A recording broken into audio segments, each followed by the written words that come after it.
নিথর পড়ে আছে বাংলাদেশের লাশ, আমরা মরব তবু হব না কারো দাস। শোকের শক্তিতে আমরা হব নতুন হাদি, এসো বিপ্লবের তারুণ্যে জীবনটাকে সাধি। আমি আজকে পিনাকি দাদার এই কবিতাটা দিয়ে শুরু করছি। আমি আততায়ীদেরকে বলবো, বা যারা প্ল্যান করেছিল, যে তোরা কি ভেবেছিস হাদি শেষ? নো, একটা হাদিকে গুলি করছস, 1,00,000 কোটি হাদি তৈরি হয়েছে। তোরা মনে করছিস ওসমান হাদি শেষ হয়ে গেছে? নো, ওসমান হাদি শেষ হয় নাই, ঘরে ঘরে লক্ষ কোটি হাদি তৈরি হয়েছে। গুলি লেগেছে হাদির আদর্শে, জুলাইয়ের মতাদর্শে। জুলাই শেষ হয় নাই, জুলাই সেদিন শেষ হবে যেদিন ভারতের আধিপত্যবাদ শেষ হবে আমাদের দেশের ওপর থেকে, সেদিন জুলাই শেষ হবে। জুলাই শেষ হয়নি, জুলাই সেদিন পর্যন্ত শেষ হবে না। বাসায় বুড়া বাবা মা অবুঝ সন্তান রেখে আসছি, হাদি শিখিয়ে দিয়ে গেছে। হাদি শিখিয়ে দিয়ে গেছে যে আল্লাহর জিম্মায় সংসার বাচ্চা কাচ্চা ফেলে রেখে এসে রাজপথে কিভাবে বসে থাকতে হয়, রাজপথে কিভাবে ল্যাটকা মেরে বসে থাকতে হয়, হাদি শিখিয়ে দিয়ে গেছে। হাদি আমাদেরকে স্ট্র্যাটেজি শিখিয়ে দিয়ে গেছে যে তোমরা কিভাবে রাজপথ দখল করবা, কিভাবে রাজপথ না ছাড়তে হয়, হাদি আমাদেরকে শিখিয়ে দিয়ে গেছে। ৭১-এর ১৬ই ডিসেম্বর আমরা বিজয় দিবস পালন করি। আজকে মনে হচ্ছে আমাদের বিজয় আসে নাই। আমাদের বিজয় সেই দিন আসবে যেই দিন আরোরা আমাদের কাছে আত্মসমর্পণ করবে, যেদিন ইন্ডিয়া আত্মসমর্পণ করবে, সেদিন আমাদের বিজয় আসবে। ততদিন পর্যন্ত আমাদের বিজয়ের জন্য আমরা লড়ে যেতে থাকব, আমাদের জুলাই চলতে থাকবে। সরকারের কাছে আবেদন, এই গ্রামে গঞ্জে শহরে সবখানে ১৫ থেকে ৪৫ বিবেচনাক্রমে ৫০ পর্যন্ত মানুষদেরকে সামরিক ট্রেনিং দিতে থাকো।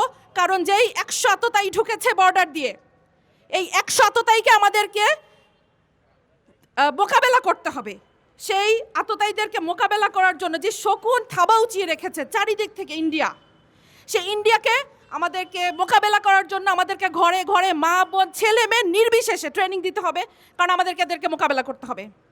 আমি ক্ষুদিরাম দেখি নাই, আমি আজাদ দেখি নাই, আমি হাদিকে দেখেছি।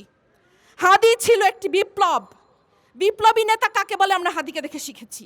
নাওয়া খাওয়া সংসার বাচ্চা কাচ্চা ভুলে কিভাবে রাজপথ দখল করে থাকতে হয়, কিভাবে বলিষ্ঠ কণ্ঠস্বর, একটা আকুত ভয় কণ্ঠস্বর কিভাবে হয়, হাদিকে দেখেছি। আমি বলতাম হাদি হচ্ছে এই যুগের সাকা চৌধুরী। কোনো ভাষা মানে না, ল্যাঙ্গুয়েজ মানে না, যেভাবে খুশি সে ভাষণ দিত। এখন তোদের বলতেছি যারা মেরেছিস, এখন কি মেয়ে মানুষের মুখ থেকে তোদের গালি শুনতে হবে? নে খা, দিব এখন তোদেরকে গালি। হাদি শিখিয়ে দিয়ে গেছে গালি কিভাবে দিতে হয়। পলিশড স্পিচ দিয়ে বিপ্লব হয় না, তোদের গালি দিয়ে তোদেরকে বন্ধ করতে হবে। তোরা হাদির গালি সহ্য করতে পারিস নাই, হাদিকে শেষ করে দিয়েছিস। এখন হাদির স্ট্র্যাটেজিতে আমাদের চলতে হবে, আমাদেরকে রাজপথ দখল করতে হবে। রাজপথ ছাড়ি নাই, জুলাই শেষ হয়নি, এটা বারবার বলছি। সরকারের কাছে আরও আবেদন, আমাদের আরও কিছু আকুতবায় সৈনিক আছে, হাসনাত আছে, সার্জিস আছে, আসিফ আছে, ব্যারিস্টার আরমান আছে, ব্যারিস্টার ফুয়াদ আছে, ব্যারিস্টার শাহরিয়ার আছে। এদের একজনের গায়ে যেন আঁচ না লাগে। আমি তোমাদেরকে বলবো, হাসনাত সার্জি তোমরা আমাদের ছোট ভাই, তোমরা মনে করবা যে ড্যাম কেয়ার। নো, বাংলাদেশের জন্য তোমাদেরকে লাগবে, তোমরা ড্যাম কেয়ার হতে পারবা না। তোমরা নিজেদের সেফটির ব্যাপারটা চিন্তা করবা, কারণ বাংলাদেশকে তোমাদেরকে লাগবে। তোমরা নিজেদের ড্যাম কেয়ার ভাববা না। আল্লাহ হাদিকে নিয়ে গেছে, হাদি দেখিয়ে দিয়ে গেছে ড্যাম কেয়ার কাকে বলে। বাট প্লিজ বাংলাদেশের জন্য তোমরা ড্যাম কেয়ার থাকবা না। সরকারকে বলবো তোমরা এদের সেফটি সিকিউরিটি নিশ্চিত করবা। ওই মরে যাওয়ার পরে সারা কি পরিবারের আমি খেয়াল করব, বাচ্চার দখল করব। নো, এটা যেন আর না হয়, এটা যেন রিপিট না হয়।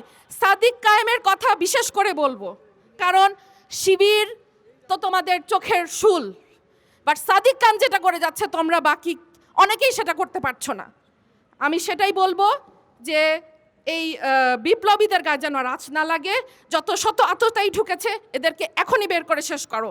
একটা আততায়ী যেন তার গুলি উঁচু করতে ধরে না পারে। সবাইকে ধন্যবাদ।